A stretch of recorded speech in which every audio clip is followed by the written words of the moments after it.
Today, we're going to show you how to disable background running apps on Windows 11.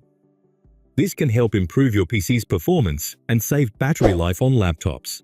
So, let's get started. First, right-click on the Start menu at the bottom of your screen. Here, select the Run option. Then, go on type in this, gpedit.msc. Click on OK. This will open up a local group policy editor. Now this side, click on Administrative Templates. Click on Windows Components.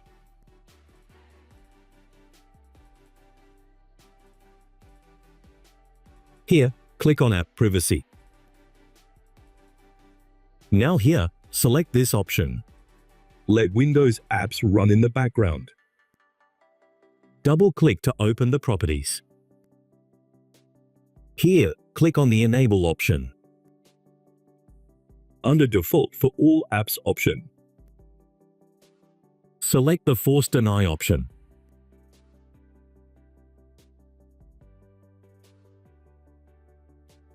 After that, click on Apply and then OK. And there you have it. By disabling unnecessary background apps, you can improve your system's performance and save battery life. It's a quick and easy way to optimize your Windows 11 experience. That's all for today's tutorial. If you found this video helpful, please give it a thumbs up, share it with your friends, and consider subscribing for more tech tips and tutorials. Thanks for watching, and I'll see you in the next video.